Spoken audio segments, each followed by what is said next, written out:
안녕하세요. 청인인베스트먼트 유진영입니다.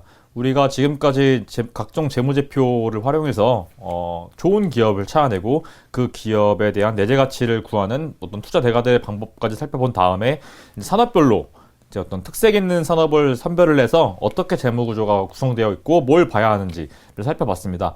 오늘 강의는 제가 이제 투자를 하면서 중요하게 보는 부분, 그리고 이제 이 방송을 보시는 분들께서도 반드시 짚고 넘어가야 할 부분들, 그런 것들을 이제 스페셜 팁이라고 해서 따로 정리를 해봤는데 한번 살펴보도록 하겠습니다.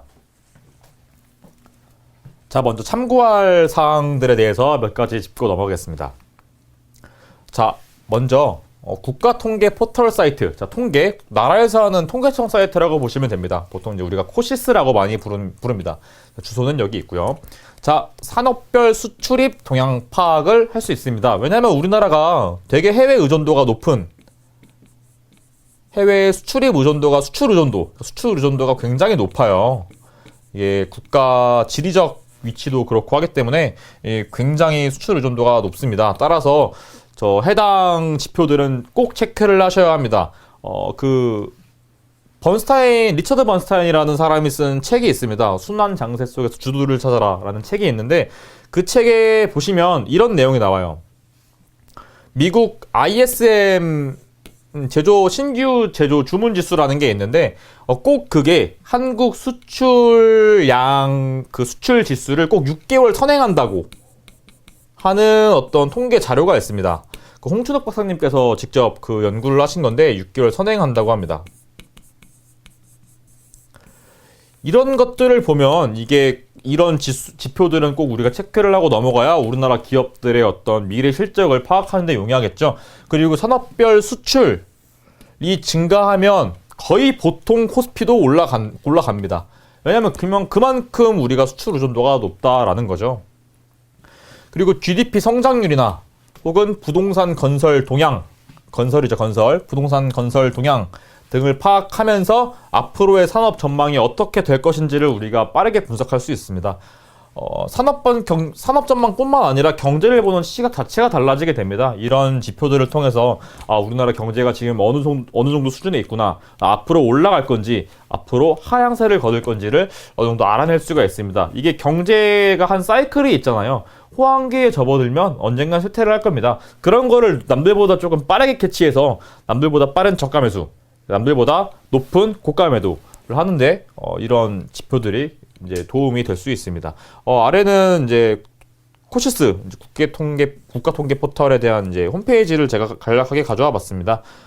여기 보시면은 이제 쉽게 보는 통계, 이런 것들 들어가셔가지고 이제 원하시는 통계 자료들을 검색하셔가지고 이제 보실 수가 있습니다. 자, 다음으로 보셔야 할 게 환율 변동 추이입니다. 우리나라가 해외 의존도가 굉장히 높기 때문에 환율에 굉장히 민감한 나라입니다. 환율은 또 금리에 민감하게 반응을 하는데요. 이게 왜 그러냐면 금리 같은 경우에는 화폐 가치를 나타내기 때문입니다. 지금 미국이 금리를 계속 인상하고 있죠. 이게 왜 그런가 하니 지금 미국이 경제가 굉장히 좋습니다. 실업률이 지금 한 0. 몇 %대에 머무르고 있나 아마 그럴 거예요. 미국이 굉장히 호황이에요. 그러면 이제 인플레가 발생을 합니다. 인플레라는 건 물가가 상승한다 라고 보시면 되는데, 물가가 상승을 하니까 화폐 가치를 올려야겠죠. 그렇죠. 화폐 가치를 올리려면 금리를 올리면 됩니다. 왜냐하면 금리를 올린다는 건 결국엔 은행 이자를 올린다는 거예요. 은행 이자라는 거는 우리가 돈을 투자를 해서 플러스 수익을 받는다는 거죠. 그러니까 돈에 대한 대가를 받기 때문에 금리가 올라간다는 건 내 돈에 대한 가치가 올라간다는 겁니다. 이런 식으로 이해를 하시면 되는데, 이 금리가 환율에 직접적으로 관여를 해요. 왜냐하면 미국과 우리나라를 보겠습니다. 대한민국. 자, 상대적으로 미국 달러의 가치가 올라갔어요. 그럼 우리는 원래 1달러에 1,000원, 1,000원을 우리가 지불을 하면 되는데, 1달러를 살려면 1,000원을 지불하면 되는데 달러 가치가 올라갔어요. 그러면은 1,300원을 지불을 해야겠죠. 달러 가치가 올라갔기 때문에. 따라서 금리의 추이를 굉장히 우린 중요하게 봐야 합니다. 자, 그리고 이건 앞선 설명의 연장선인데, 대한민국의 특성상 원자재를 수입을 해서 중간재를 만들어서 수출을 하는 나라입니다. 따라서 환율에 굉장히 민감하게 반응해요. 이게 이제 이런 경우가 발생을 한다면 원자재를 수입하는 기업들의 굉장히 부담이 되겠죠. 그렇죠. 다만 수출하는 기업은 굉장히 호황기를 누리게 될 겁니다. 이게 좀 극단적으로 나뉘어요. 그리고 이와 같은 경우가 발생했을 땐 수입하는 기업이 조금 유리하고 이제 수출하는 기업이 조금 불리하다라고 할 수 있습니다. 자, 그럼 이걸 어떻게 파악을 해야 되냐? 자, 우리나라 경제 상황에 맞게 환율이 딱 맞춰지면 됩니다. 너무 높아도 안 되고 너무 낮아도 안 돼요. 그러니까 금리 수준 자체가 우리나라 경제 상황과 조금 맞아야 된다. 이게 너무 높아도 안 되고 너무 낮아도 안 되겠죠. 자, 얼마 전에 하느니 금리를 올렸습니다. 금리를 올렸는데 제가 생각하기에 개인적인 의견이지만 금리를 올리면 안 되는 지금 경제 상황이죠. 근데 금리를 왜 올렸냐? 이건 팁인데요. 미국과 우리나라, 그리고 또 미국과 우리나라와 유럽, 우리나라와 일본 이런 식으로 봤을 때 금리 차가 1%포인트. 여기서 포인트라는 건 2% 마이너스 1% 하면 1%가 나오죠. 거기에 포인트를 원래 붙입니다, 항상. 자, 1%포인트 이상 발생한다면 우리나라에 투자한 달러 자본, 그러니까 외화 자본이 본격적으로 유출이 시작된다. 그 기준이 1%포인트다. 라고 할 수 있습니다. 이론적으로 이렇게 된다는 건데요. 어느 정도 시장에서도 반영을 하고 있죠. 자, 미국이 금리를 계속 가파르게 올리고 있어요. 근데 우리나라는 계속 동결만 했습니다. 왜냐면 1%포인트 차이가 난다. 우리도 알지만 현재 우리나라 경제 상황 자체가 금리를 올리는 걸 허락을 안 한다. 라고 해서 하느니 동결을 하다가 결국엔 올렸습니다. 왜 그러냐? 이것 때문에 올린 거예요. 1%포인트 차이가 나니까 우리가 금리를 올려서 외화 자본 유출을 막겠다라는 하느니 생각으로 저는 파악을 하고 있습니다. 자, 이렇게 환율이 정말 좀 미치는 영향이 좀 지대하죠. 환율과 증시의 상관관계를 우리는 알아야 합니다. 자, 앞서 말씀드린 이런 거. 1%포인트 차이가 이상 났습니다. 외화 자본 유출이 돼요. 그럼 증시에 있는 달러 자본도 유출이 됩니다. 이게 왜 그러냐 하면 이 가격대에 들어왔는데 환율이 변동되면 이 가격대에 나갈 수밖에 없어요. 그러면은 외국인 투자자들은 환차 손을 보겠죠. 그렇죠. 따라서 환율이 증시, 특히 외국인 투자자들의 외화 자본을 유출하는데 굉장히 큰 영향을 미칩니다. 자, 그리고 우리는 글로벌 이슈를 반드시 확인해야 합니다. 최근에 이제 국제 이슈가 굉장히 많죠. 그런 걸 다 확인해야 되는데 장이 시작하기 전 조간 뉴스를 파악을 하고요. 장이 마감하고 석간 뉴스를 이제 보면서 지금 세계가 이런 식으로 돌아오고 있으니까 증시엔 어떤 식으로 영향을 주겠구나라는 통찰력을 좀 키우셔야 합니다. 자, 증시의 변동성을 키울 수 있는 각종 이슈들을 사전 확인해야 하는데 만약에 그 이슈를 확인을 했는데 그 이슈가 변동성을 키울 것이라고 예상이 된다면 과감하게 주식 비중을 축소를 하셔야 됩니다.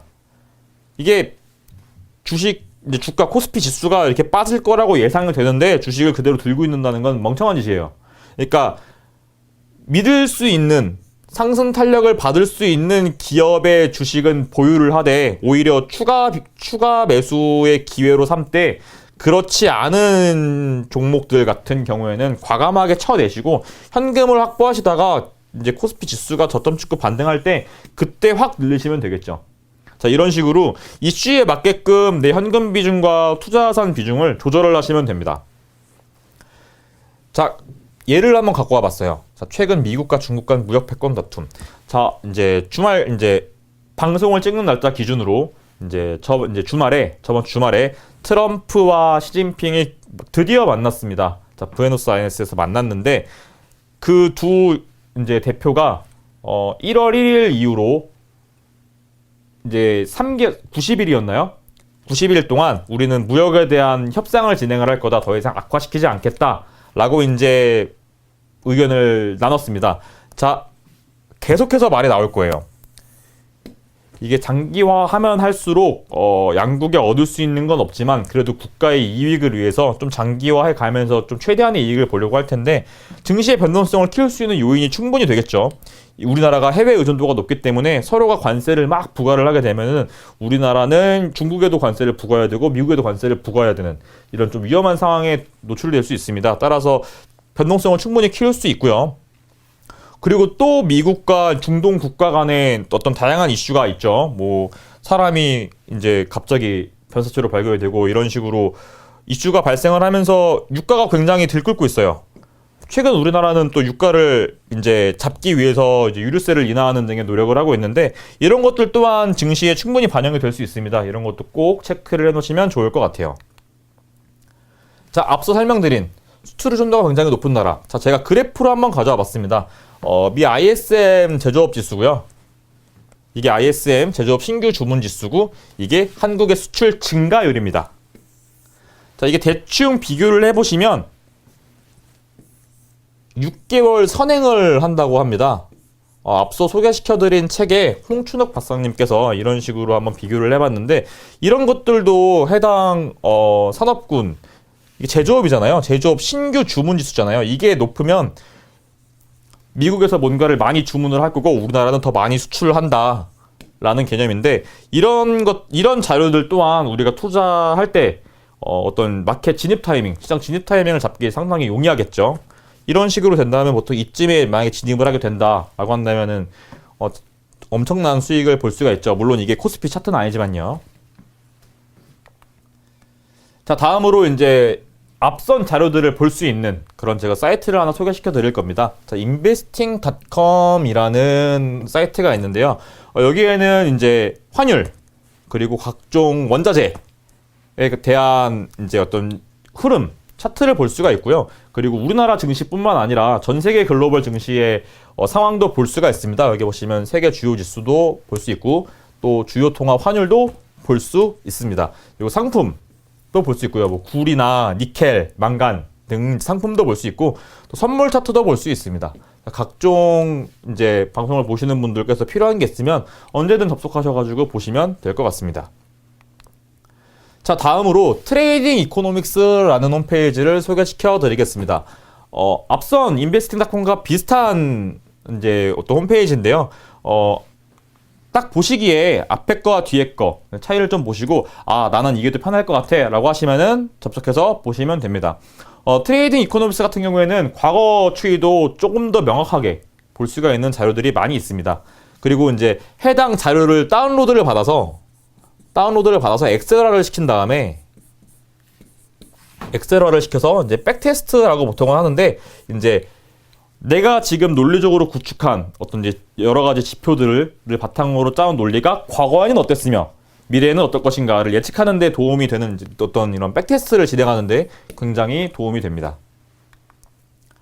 자, 다음으로 제가 이제 실제로 투자를 진행을 어떻게 했는지 그리고 매매는 어떤 식으로 했는지를 한번 살펴볼 텐데 일단 제 매매 스타일을 간략하게 소개시켜 드리면 저는 앞선 강의를 모두 보셨다면은 이제 제가 이제 어떤 걸 중요하게 보는지 대충 아실 겁니다. 저는 그런 부분들을 굉장히 중요하게 여겨서 종목 발굴을 하고요. 그리고 그 기업들의 주가 변동폭을 주시하고 있다가 최대한 저점에 매수를 하려고 하고요. 그리고 좀 매매를 자주 하는 편입니다. 이렇게 쭉 끌고 가지 않고요. 샀다 팔았다를 반복하는 이런 매매 스타일을 갖고 있습니다. 어떻게 보면은 제가 지금 강의를 진행하면서 이제 기본적 분석을 주로 강의를 하고 있는데 기본적 분석을 통해서 종목을 발굴을 하고요. 종목 발굴을 하고 그 이후에는 이제 1강에서 말씀드린 트레이딩 관점으로 접근하는 어떤 이렇게 두 가지가 융합된 그런 투자 스타일을 제가 갖고 있다라고 보시면 될 것 같습니다. 자, 먼저 탑다운 방식을 제가 선호를 하는데요. 탑다운이 뭐냐 하면 정치, 사회, 경제, 문화가 내가 투자하고 싶은 산업에 어떤 영향을 미치는지를 체크를 합니다. 예를 들면은 이제 올해 또 이슈가 됐었던 최저임금 인상이라든가 국내 어떤 소비 트렌드가 어떤 식으로 변화하고 있는지를 좀 빠르게 캐치를 하려고 노력을 합니다. 자, 그리고 투자 대상 산업이 어떤 식으로 변화하고 있는지를 좀 되게 중요하게 보는데요. 해당 기업이 이제 수출을 하는 기업인지 아니면 수입을 주로 해서 만들어서 다시 수출을 하는지를 이제 지켜보면서 그런 동향들을 지켜보면서 산업이 좀 앞으로 성장세를 이어가겠구나. 아니다. 지금이 고점이다. 라는 식으로 좀 기준을 정해서 좀 파악을 하는 편입니다. 그리고 뉴스 자료를 또 중요하게 보는데요. 꼭 증권 뉴스가 아니어도 상관없습니다. 솔직히 전 증권 뉴스 별로 안 중요하게 봐요. 물론 증권 방송에 나오시는 분들을 절대로 폄하하거나 그런 건 아니지만 증권 뉴스 같은 경우에는 제가 왜 안 좋게 보냐면 이분들이 말씀하시는 건 전부 다 시장에 이미 선반영되어 있습니다. 항상 얘기하는 건 뭐 그날의 급등주, 그날의 흐름 좋았던 종목들을 뒤늦게 하기 때문에 굉장한 후행 지표가 되죠. 하루 동안 시장 안 보시면 그냥 그날 증권 뉴스 한번 보시면 그날 시장 상황이 한 번에 요약 정리가 되기 때문에 그렇게만 활용을 하시고 뭐 증권 뉴스를 보고 종목을 매수하시거나 그러진 않으셨으면 좋겠습니다. 굉장히 후행 지표이기 때문이죠. 자, 그럼 어떤 뉴스를 많이 보냐? 저 같은 경우에는 경제신문을 좀 많이 봅니다. 경제와 요즘에는 이제 정치를 빼놓을 수가 없죠. 왜냐면은 이제 미중 간 무역 분쟁이 워낙 시장에 미치는 영향이 컸기 때문에 이제 경제와 정치면 그리고 이제 얼마 전 방송을 녹화하는 날 기준으로 얼마 전에 G20이 개최가 됐기 때문에 해당 부분 때문에 정치면도 좀 많이 살펴보고 있습니다. 그리고 이제 최근 빼놓을 수 없는 게 문화면도 좀 보고 있는데 솔직히 제가 이쪽은 관심이 별로 없지만 이제 수익을 위해서는 좀 봐야겠죠. 그래서 이해하려고 노력하는 편입니다.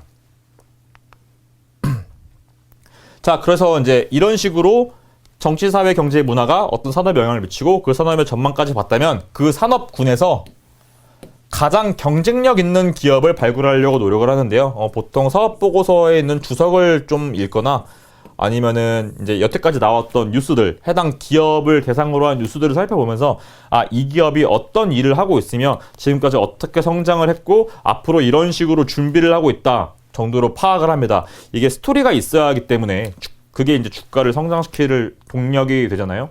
따라서 해당 사항을 반드시 체크를 하고 넘어가고요. 원가 관리는 당연히 필수고 경제적 혜자를 구축하고 있는지를 봅니다. 그러니까 진입장벽이라고 말을 바꿔서 표현을 해볼게요. 어떠한 경쟁자가 시장에 들어와도 우리 먹거리는 우리가 챙길 수 있다 라는 정도로 인식을 하시면 될 것 같습니다. 이런 걸 잘 이제 지키고 있는지를 재무제표를 분석하면서 파악을 하고요. 그리고 이제 이게 끝났으면 지금 현재 증시를 봅니다. 현재 증시는 미중 무역 분쟁으로 인해서 증시가 요동치고 있으며 앞으로도 하락세를 거둘 것 같다. 그럼 아무리 좋은 기업이라도 매수를 하지 않습니다. 어느 정도 진정이 된다라는 게 보이면 그때 매수하는 게 가장 좋은 타이밍이겠죠. 따라서 외부 요인을 분석을 하는데 이 외부 요인들 같은 경우에는 기업의 내재 가치와는 완전 별개로 움직이죠. 기업 가치는 쭉 올라가고 있는데 트럼프가 트위터를 했다. 그러면 그냥 지수는 하락세를 걷습니다. 따라서 지수가 하락세를 걷다가 반등을 줄 때 이 기업 가치에 빠르게 접근한다라는 마인드로 저는 이제 증시를 바라보고 있고요. 이런 어떤 다양한 외부 요인에 뭐가 있냐? 자, 금리, 미국의 금리 인상이라든가 그 금리 인상으로 인한 환율의 변동, 혹은 정치적 불안정성, 다 앞서 말씀드린 미국과 중국 간의 경제 패권 다툼, 뭐 이런 것들이 있겠고. 이런 것들은 우리가 도저히 피할 수가 없습니다. 당장 오늘 트럼프가 트위터에 어떤 글을 남길지, 시진핑이 트럼프한테 어떤 이제 말을 할지 전달할지 알 수가 없잖아요. 따라서 최대한 안정화될 때 매수를 진행하는 게 좋습니다.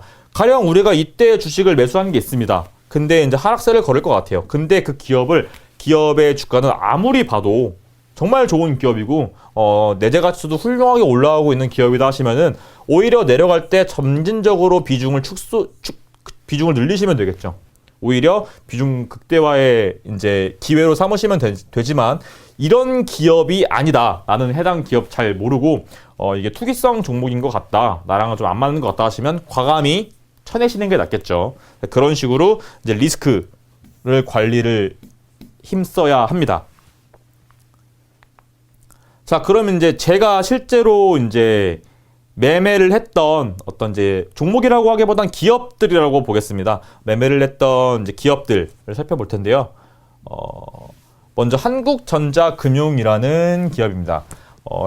해당 기업 같은 경우에는 뭐 편의점 같은 데서 많이 보였을 거예요. 편의점 옆에 이제 CD기가 있잖아요. 거기 옆에 이제 위나 옆에 한국전자금융이라고 적혀 있습니다. 그런 거를 만드는 기업들이에요. 근데 제가 이 기업을 유심히 지켜본 게 뭐냐면 최저임금 인상을 통해서 이제 보통 이제 프랜차이즈 업주들이 이제 아르바이트생들을 고용하는데 상당히 이제 많이 힘들어 하셨죠. 그래서 이제 이런 식으로 이제 무인인데 이런 식으로 주문을 하는 겁니다. 그냥 가서 이제 주문을 하면 되는 거고, 이건 이제 영화관인데요. 영화관에서도 무인 티켓 발급기라든가 심지어는 이렇게 콤보도 구매할 수가 있어요. 자, 이제 아시겠죠? 이런 서비스를 다 한국전자금융이 이제 하고 있습니다. 또 한국전자금융이 현금 수송 사업도 하고 있어요. 근데 해당 산업 같은 경우에는 이제 신뢰도가 굉장히 중요합니다. 왜냐하면 돈을 갖고 왔다 갔다 하기 때문에 과거에 어떤 실적이 없다면 투자 매력도가 상당히 떨어지겠죠. 그리고 이 기업의 용역을 맡긴 다른 기업들도 메리트를 못 느낄 겁니다. 따라서 이것에 경쟁력이 있다는 거죠. 자, 해당 부분은 사업 보고서를 충분히 읽어보고 제가 도출해낸 겁니다. 어디서 힌트를 얻은 게 아니고요. 제가 도출해낸 겁니다. 자, 이런 식으로 투자 아이디어를 얻었습니다. 지금 정치 상황, 이게 경제로 이어지고 이게 기업을 발굴해냈다. 이런 것들을 통해서 기업을 발굴해냈다 라고 보시면 될 것 같습니다. 자, 한국전자금융의 차트입니다. 이날쯤에 매수를 했습니다. 왜 매수를 했냐 하면 이때 이제 최저임금 인상이 이슈가 부각이 됐습니다. 시장 참여자들이 관심을 갖기 시작했어요. 자, 근데 이때 쭉 밀렸습니다. 저는 별로 큰 관심이 없었습니다. 이건 좀 웃자고 하는 말이긴 하지만 이때 몸도 좀 안 좋았고 해서 시장을 볼 여력이 없었는데 다행히 쭉 상승을 해서 이때 거의 고가 부근에 이 당시 고가 부근에 매도를 했습니다. 해당 종목의 수익률이 한 13% 정도 나왔는데 이런 식으로 우리가 정치적으로 어떤 이슈가 사회적으로 이제 문제가 되거나 혹은 특정 기업의 수혜가 입을 수 있다라고 이제 직관적으로 알 수 있는 게 있다면 언제든 이런 투자를 할 수가 있습니다.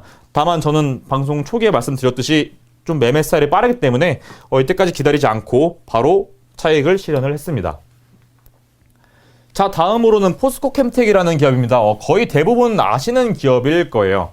2차전지 음극재를 생산하는 기업입니다. 2차전지를 구성하는 소재가 4개가 있는데 이거 총 4대 소재라고 합니다. 4대 소재 중에 흑연을 이용해서 만드는 음극재를 생산을 하는 기업인데 제가 이 투자 아이디어를 얻은 이유는 이제 한 가지입니다. 여기 한 4가지가 있는데 제가 이 종목을 매매하기 전에 삼성 SDI라는 2차전지 관련 기업을 매매를 했었는데 그때도 이런 4가지 투자 포인트를 어느 정도 만들었어요. 자, 지금 전 세계적으로 친환경 에너지 산업 육성에 집중을 하고 있습니다. 그렇게 되면은 디젤 차들은 설 자리를 잃겠죠. 당연히 그렇겠죠. 근데 친환경 에너지 산업 중 가장 빠르게 우리에게 접근할 수 있는 게 지금도 간혹 이제 길을 지나다니다 보면은 볼 수 있는 전기차입니다. 그럼 나라에서도 지금 빠르게 육성시키려고 노력을 많이 하고 있죠.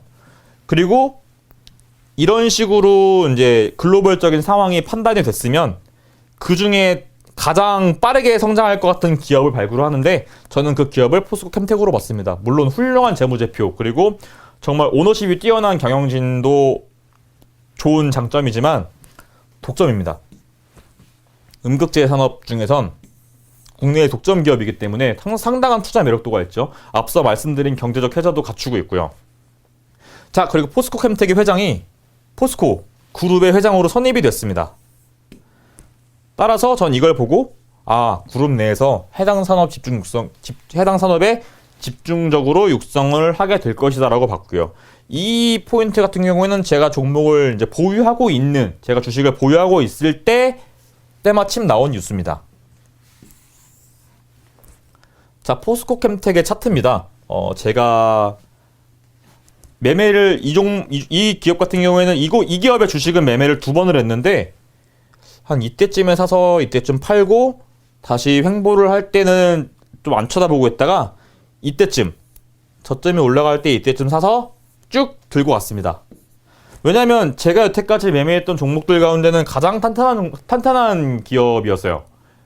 어떤 경제적 해소도 구축하고 있으며 앞으로 성장 산업이 될 가능성이 굉장히 높기 때문에 쭉 보유하게 됐고 이때쯤 차익을 실현했습니다. 수익률이 한 42% 정도 나왔던 그런 기업입니다. 한국전자금융과 비슷하죠. 어떤 이 기업이 성장할 수 있는 스토리를 발견하고 그리고 그 산업 스토리가 있는 산업군 중에서 가장 유망한 기업을 발굴해야 된 다음에 이제 진입을 해서 청산을 하게 되는 과정까지 말씀을 드렸습니다.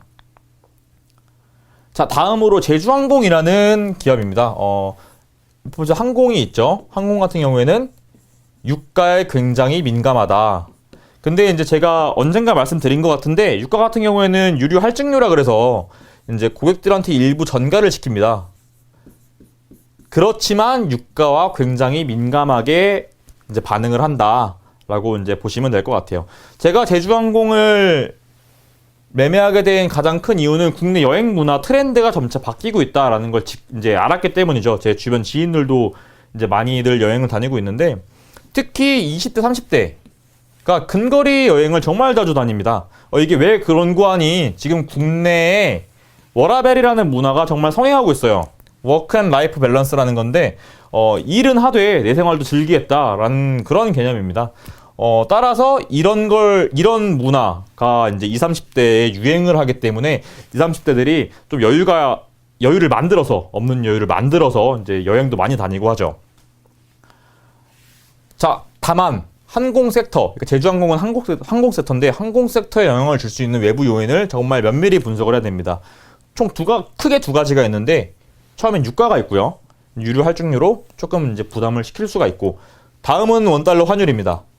환율 같은 경우에는 이제 제주항공 같은 저가항공주나 대한항공도 마찬가지겠지만 항공기를 만들지 않고요. 빌려옵니다. 빌려오기 때문에 모두 원가에 반영이 되겠지, 매출 원가에. 따라서 원달러 환율 추이, 유가 추이를 보면서 제가 이 해당 기업의 주식을 매도한 그런 경험이 있습니다. 자, 쭉 올라갔을 때 이때쯤부터 이제 이 기업의 매출 추이가 이제 증가할 것이다라는 이제 증권성과 리포트가 나오면서 관심 있게 지켜보다가 조금 밀렸을 때 과감하게 이제 매수를 한 종목이 되겠습니다. 이땐 차익 실현을 굉장히 빠르게 했는데 이게 왜 그러냐면은 저는 이 뒤에 유가가 굉장히 올라갈 거라고 봤습니다. 그냥 이거는 이제 경험인데요. 제가 앞서 말씀드린 인베스팅닷컴이나 혹은 트레이딩 이코노믹스에 이제 유가 추이가 나오는데 유가의 차트를 보시면 유가가 이제 그때 쭉 올라갈 것이다라고 내다봤습니다.